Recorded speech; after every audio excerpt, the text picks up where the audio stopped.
Hey everybody, welcome back! So I've talked about my top 10 best films of 2016, my top 10 worst films of 2016. Now it is time for my top 10 most anticipated of 2017. So without further ado, here we go!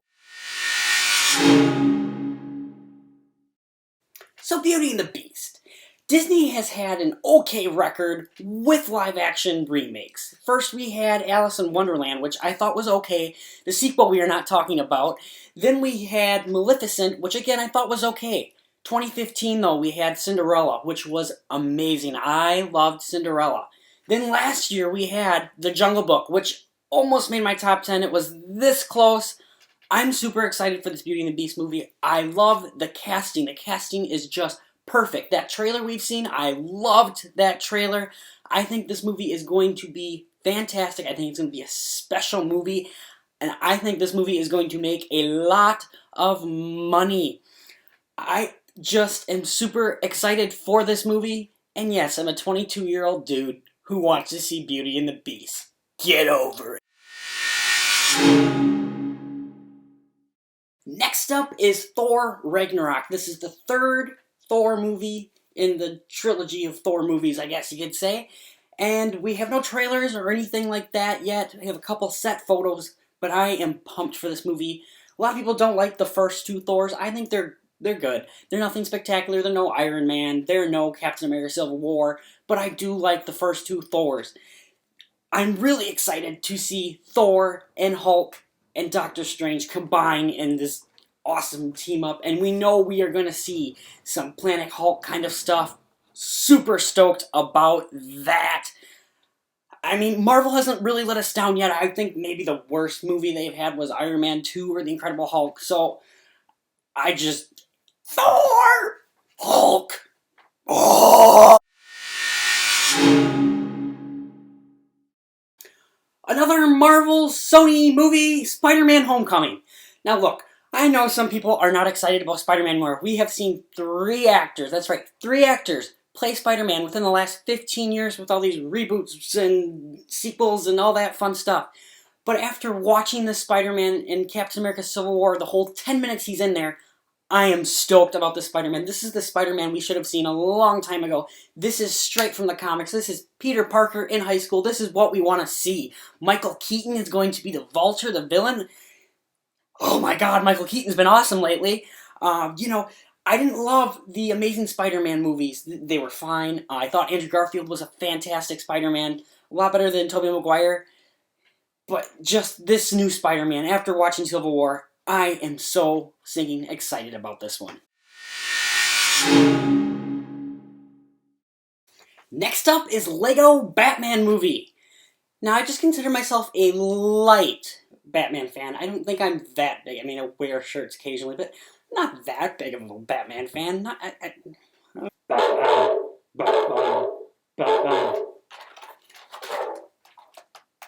Okay, so maybe I'm a little bit more than a Batman fan than I thought. Okay, so maybe I'm a little biased when it comes to Batman, because I love him so much. He's a god. He's awesome. However, this movie does deserve to be my anticipated, because the Lego movie that came out in 2014 was fantastic. And one of my favorite parts of that movie was Will Arnett's Batman that he did. This Batman's a little bit of a dork, a little bit weird, a little bit, I don't know, he's just awesome. I love this Batman. The trailers that we've seen look awesome. It's just making fun of Batman. It's kind of a parody. I said my worst. There's no such thing as parodies anymore. This might be borderline parody. I don't know. I just want to see Batman, and I'm so stoked that we're actually going to see Batman on the big screen twice this year. And we saw Batman on the big screen last year. It's just an awesome time to be Batman. I'm having Batgasms. This is awesome. Next up is another superhero movie. I know you're probably getting sick of them, but I am a superhero fan. It's Guardians of the Galaxy Volume 2. I loved the first Guardians of the Galaxy. It is so much fun. Just a huge blast. It's a science fiction, fantasy, opera. This is it. I love first Guardians of the Galaxy. This second one looks amazing. These trailers have been fantastic. We've had 2 teaser trailers. The trailers haven't given away anything. We've gotten Baby Groot. Oh my god, Baby Groot. I want Baby Groot. Baby Groot looks awesome. Do I need to say any more? I am Groot! I am Groot! I am Groot! Next up is War for the Planet of the Apes.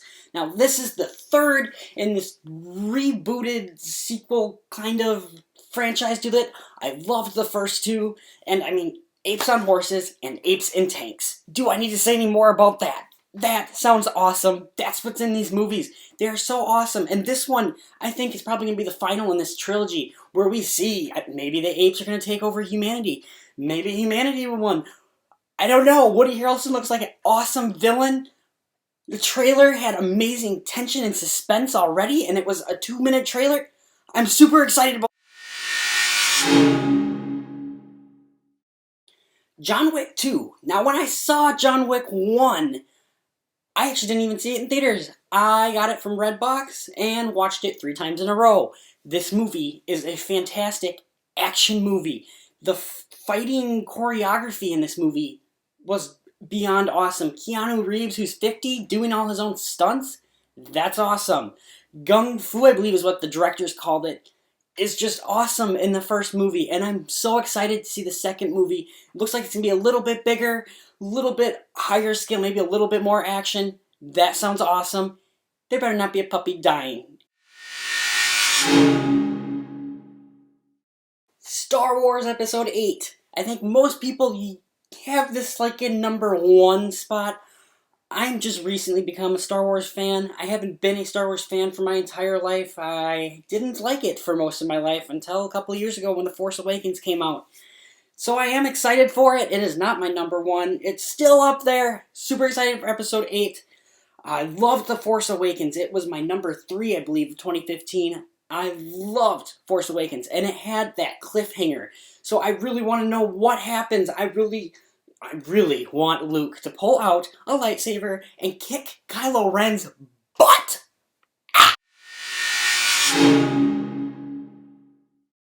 Next up is Christopher Nolan's new movie, Dunkirk. It is a World War II film, and I am so excited about this one. Christopher Nolan has directed such films as Inception and the Dark Knight trilogy, and he's one of my favorite directors easily. I am super excited. The trailer looks fantastic. It looks very dark and gritty. I'm kind of hoping this is an R-rated film. I don't know if that's going to be the case. There has been a report that recently came out that said Nolan is getting paid $20 million for this movie up front, plus 20% of the box office. That means this movie better make some money.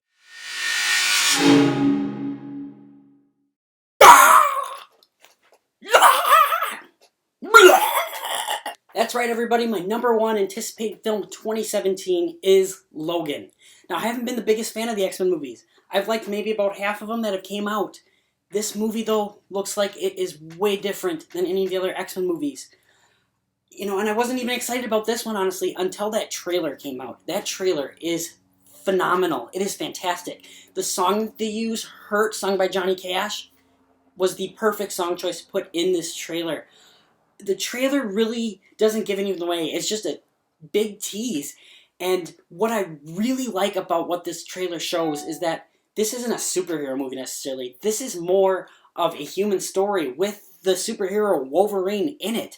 It also looks kind of grim and bleak, and I'm just excited for the stakes. I mean, this looks like it could be like the final film in the X-Men franchise, which they might have to do, seeing as Hugh Jackman's not going to be playing Wolverine anymore. You know, and Hugh Jackman has come out and said this is going to be his last Wolverine film. I don't know if I necessarily believe that. I do think that this could be his final time as front and center as Wolverine.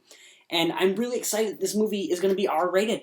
You know, because of Deadpool's success, this movie's going to get an R rating. And Wolverine in the comics is someone who kind of deserves an R rating in film. He's been fine in PG-13. It has definitely worked for PG-13, but I think this R-rated Wolverine is going to be awesome. So that was my top 10 anticipated films of 2017.